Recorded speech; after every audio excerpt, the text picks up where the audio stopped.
Good evening friends. आज एक और इम्पोर्टेंट टॉपिक जिसमें हम डिस्कस करेंगे टेंशन इन ईस्टर्न मेडिटेरेनियन सी।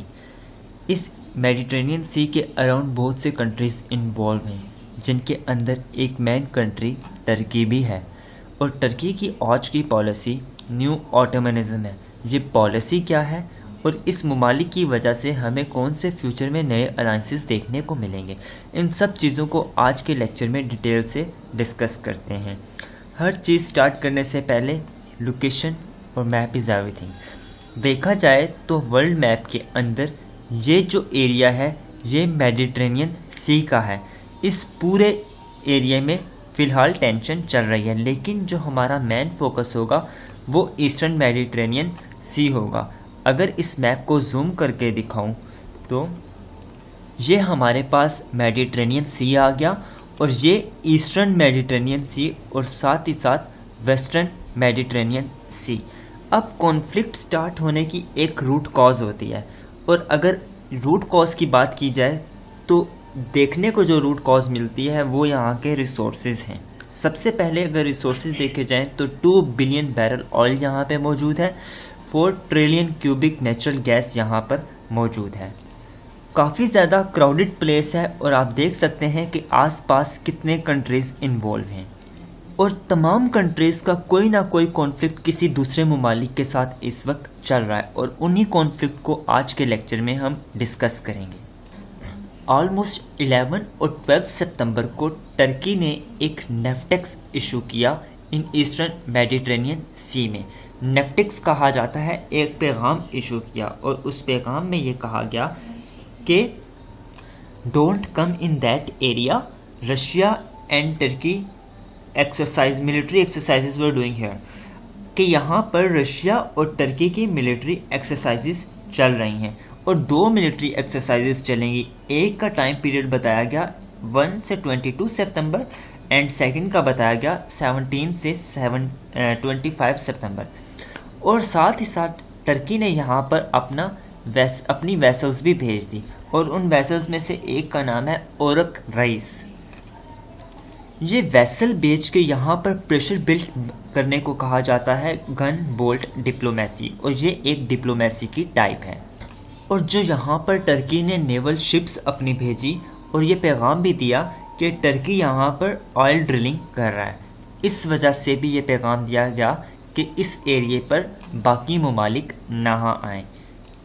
ये सारी सिचुएशन जो चल रही है इसको कहा जाता है न्यू ऑटोमनिज्म ऑफ टर्की। ये एक टर्की की पॉलिसी है। इस पॉलिसी के अंदर जो चीज़ें आती हैं वो एग्रेसिव फॉरेन पॉलिसी है, और आपको देखने को मिलेगा कि टर्की की फॉरेन पॉलिसी कितनी एग्रेसिव है। साथ ही साथ यहाँ पे रिलीजियस यूजेज भी आपको देखने को मिलेगा कि टर्की इस्लाम को कितना प्रमोट कर रहा है, और जितने भी मुस्लिम ममालिक हैं वो टर्की को कितना ज़्यादा सपोर्ट कर रहे हैं। और उसके बाद एंटी वेस्टर्न पॉलिसीज़, टर्की की जितनी भी पॉलिसीज़ हैं वो एंटी वेस्टर्न हैं। आपने देखा होगा यूएस के अगेंस्ट इसकी पॉलिसीज़ हैं, इसराइल के अगेंस्ट इसकी पॉलिसीज़ हैं, और साथ ही साथ last but not least expansionism.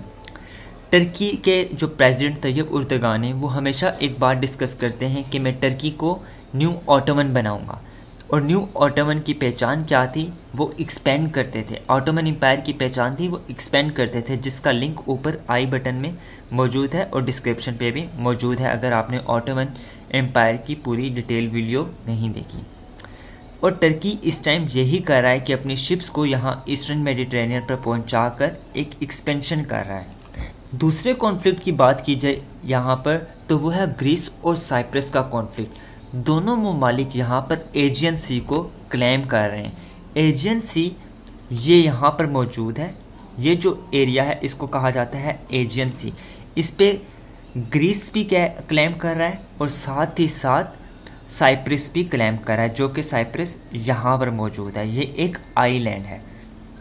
अगर इस साइप्रस की बात की जाए तो जूम करके आपको दिखाता हूँ। इसका जो अपर एरिया है इसको क्लेम कर रहा है टर्की, और नीचे वाला एरिया जो है ये साइप्रस के पास ही है।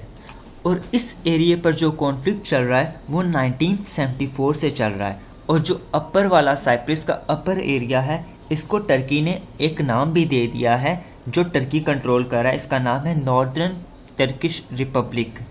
और इन दोनों टर्की और साइप्रस के दरमियान अभी तक इसी कॉन्फ्लिक्ट पर फाइटिंग लड़ाई चल रही है। और ये दोनों ममालिक टर्की, साइप्रस, ग्रीस, ये सारे आपने देखा होगा ये मेडिटेरेनियन सी पर ही आते हैं। अगर थर्ड कॉन्फ्लिक्ट की बात की जाए, फोर्थ कॉन्फ्लिक्ट की, तो वो है इस टाइम लीबिया के अंदर दो फोर्सेस एग्जिस्ट कर रही हैं और लीबिया भी मेडिटेरेनियन सी पर ही आता है, ईस्टर्न मेडिटेरेनियन सी पर। उन दो फोर्सेस में एक फोर्सेस को जिसको यूएन ने रिकग्नाइज किया हुआ है उसको सपोर्ट करता है टर्की, और दूसरी फोर्स जो है वो जनरल खलीफा हफ्तार की, जिसको सपोर्ट करते हैं रशिया, इजिप्ट और यूएई। और टर्की इस कॉन्फ्लिक्ट में इन्वॉल्व हुआ है 2019 में। फिर इसके बाद आता है फिफ्थ इशू, फ्रांस, जो कि ईस्टर्न मेडिटेरेनियन पर तो नहीं लेकिन मेडिटेरेनियन सी का ही एक कंट्री है।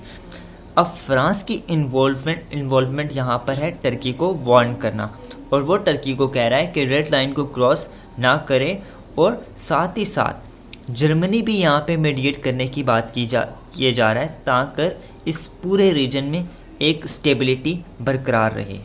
अब बात की जाए कि ये इश्यूज हैं क्यों और ये रिजॉल्व क्यों नहीं होने जा रहे।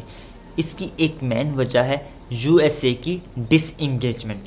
वो सुपर पावर जो पहले जिसकी फॉरेन पॉलिसी एक्सटर्नल कंट्रीज़ पर थी, दूसरे ममालिक पर फोकस कर रही थी, अब वही मुल्क इनवर्ड फोकस कर रहा है और बात कर रहा है अमेरिकन फर्स्ट की।